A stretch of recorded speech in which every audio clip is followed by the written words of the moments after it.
So I guess it's fortunately enough for me, at least, that I live in a relatively my bees are nesting. That I live in a relatively not a rural area, but like a fairly spaced out neighborhood, which means that I can kind of go outside a bit.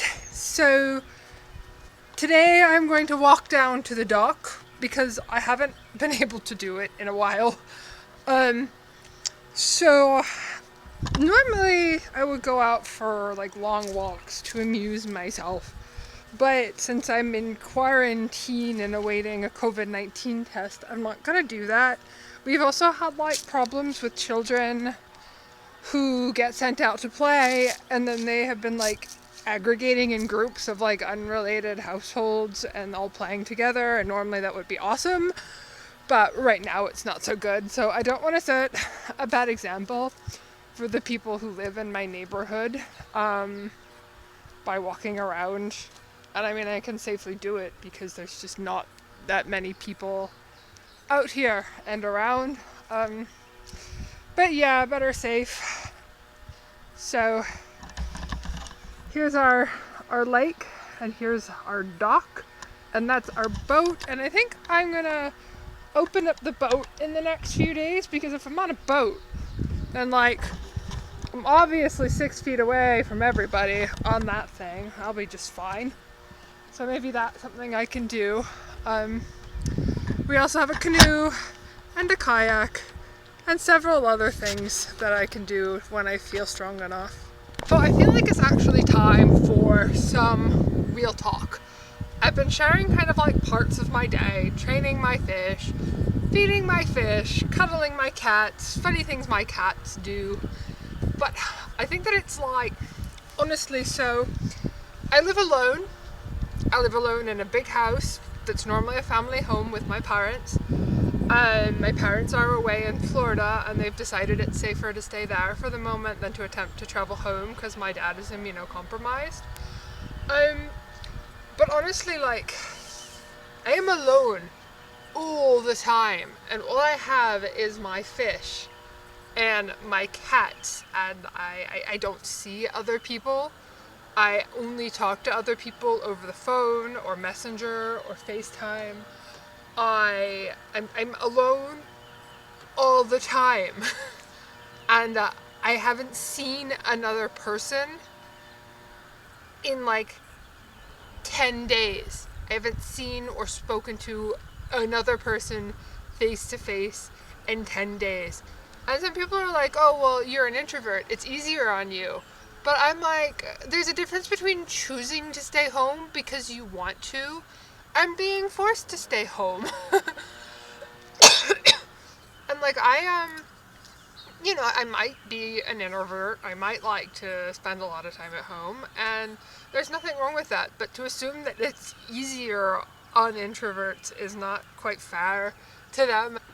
It's hard on all of us. Like, it's not easier on any one group. I mean, I guess it's easier if you're rich and you have money and you don't have to worry about like finances and stuff. I guess it's easier on them because they don't have to worry about meeting their basic necessities. But it's not easier just because someone is an introvert or just because someone spends a lot of time at home. It's hard on everyone, and so please don't discount people's experiences just because they like their home or they like to stay home a lot. And it's hard, and I feel really lonely. I feel really lonely, really lonely. No amount of cats or fish can make up for actually talking and having physical contact with other human beings. I think about my dad all the time. You know, he has cancer, he's immunocompromised. I think about him all the time. He's 79. Like, it's this constant worry in the back of my head, you know, like, when are we gonna be together as a family again? Like, I haven't even told my parents I have had a COVID-19 test because they don't use social media, and they certainly don't watch me on YouTube, but I just don't want to worry them. They don't know. Yeah, it's hard, and I like to make funny videos showing the things that I do to keep people company, because I understand that a lot of people are in the same boat as I am, but it's lonely. It's really lonely. So today, as long as the bee swarms aren't too bad, I'm gonna plant summer bulbs. My father can't make it down into the yard anymore. This year, I'm going to plant a whole bunch of bulbs on the deck. So I think these spiky plants are lilies. We have them in a couple pots. So I want to leave these. Are these lilies? Can somebody tell me if these are lilies? I want to leave the lilies because my mom and my dad really like the lilies. But I also want to like clean some of the weedage. Sorry, they're carpenter bees. They're carpenter bees. They're the big fuzzy bees. But I still don't want them in my head. Near my head. Around my head. Anyways, I'm going to clear out the pots, but I'm going to leave the lilies. So we're going to start on that first. So I've cleaned out most of the pots, except for the ones that have suspected lilies in them, like that one and that one. I think this is oregano as well. I think one of them is like Italian oregano, and the other one is Greek oregano. My mom always tries to grow tomatoes, but we can't grow tomatoes because we live in the woods. There is no full sun anywhere in our yard. So let's see what bulbs I ordered. I did this a while ago, and then they took forever to arrive. I know they're bees, but having they're fuzzy bees, but having this like constant buzzing noise around me is a little unnerving. All right, let's see what bulbs I got. Gloriosa. I don't know what that is. These fritillarias. My dad loves fritillarias, but we can't get any to grow in our yard. So I think I bought a lot of fritillarias for them. So if we can't get them to grow in the yard because the deer eat them, then maybe we can get them to grow on the deck. Wouldn't that be nice? Black parrot tulips and gladiolus. I don't know. I bought what I thought my dad would like, okay? I don't know what these flowers are. So I've always tried to get fritillarias to grow in our yard, but the deer eat them. So these bulbs don't look in great shape, but I'm gonna put one of them in here. It looks like a good pot for developing like kind of deep roots. And up here we don't have to worry about the deer eating them. They say that these can be planted in summer and that they'll just grow later in the year. I'll put a rock there to remember that I put a bulb there. And then I'll put one more over here. These are the tomatoes that my mom tries to grow. And then I'll put maybe one more on this side, just because I like this pot. The soil is nice and damp. So, there we go. Fritillaria bulbs in. You're supposed to plant these in the fall. I didn't listen. Maybe it'll grow, maybe it'll not. So now let's pick out something for the middle. I think maybe one of those black tulips.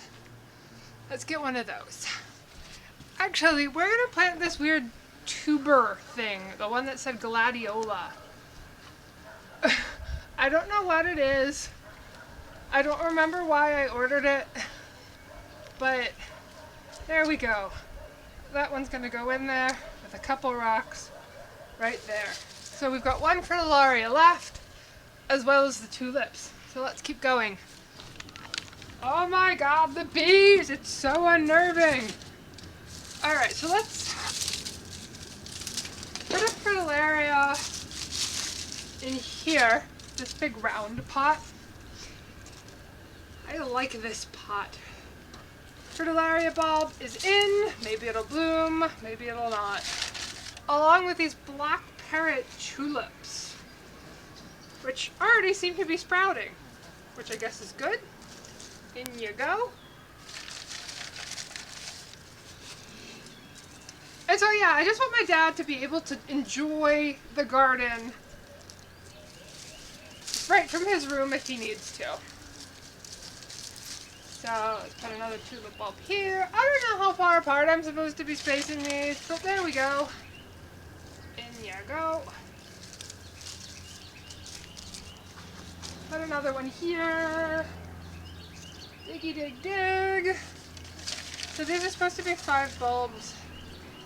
This one looks like, I'm gonna plant this one shallowly because this one looks like it's really had an honest attempt at trying to grow. And then one more in the corner. Here we go. Alright, so that's those bulbs in. These 2 are planted. What's next? So this one says peaches and cream mixture gladiolus bulb. So maybe the other one wasn't a gladiolus. I don't know. I'm going to put them in these pots here. So we'll put this one in there. Now I was told that at least some of these are summer blooming bulbs. Put one here. So let's hope that I wasn't entitled. Hello. I don't know what that is. It's some sort of bulb or tuber, but I'm not sure it's good anymore. It's really squishy. Like in a bad way. There was a little like bug coming out of it. Alright. That's 3 in there.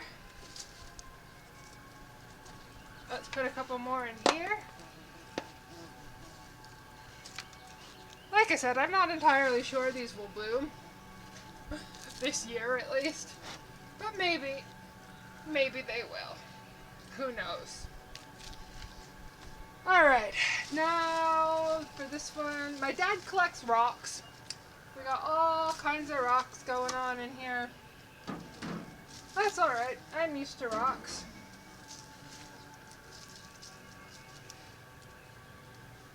So I guess some of these have things planted in them that may yet sprout. So let's hope I'm not disturbing those. I do have some seeds that I'm going to try to sprout. I'm getting started a bit late on it. But there's stuff like pansies and that kind of thing. Some of these are some really nice rocks.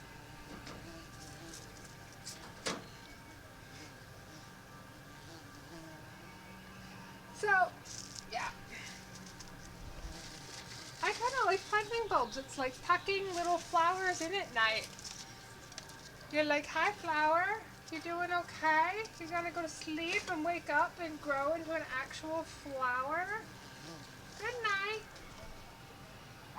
And then there's one more. Alright. So that's these planted. And now I've got the seeds.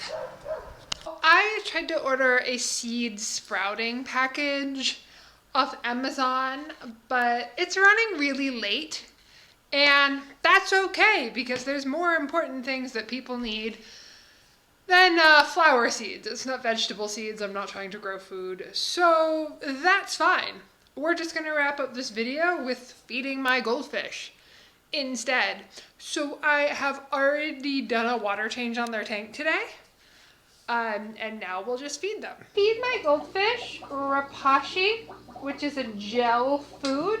It's good for goldfish and apparently is like easier and is less likely to cause issues with their swim bladder. So it comes in these little jelly goopy bits that I just drop in the sink. And then nut incoming. Nut doesn't like cameras. Nut gets very nervous around cameras. But there we go. She's in. She's getting the food. Here comes Bubble Eye, followed closely behind by Bubbleception. Sorry, Cashew.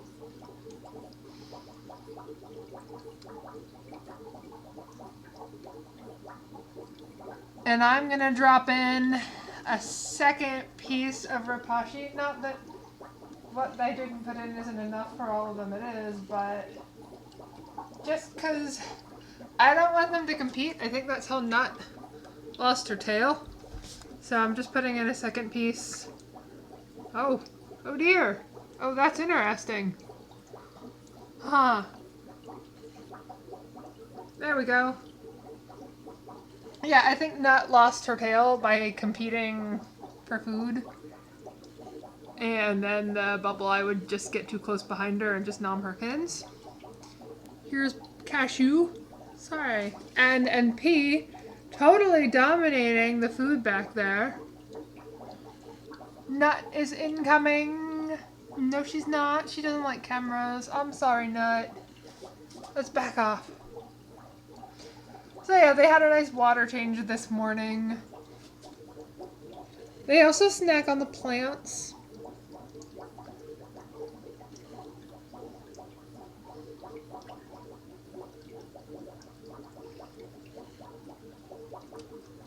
Come on, Nut. Go for it. Nut takes off big pieces, so I think she just spends a while chewing.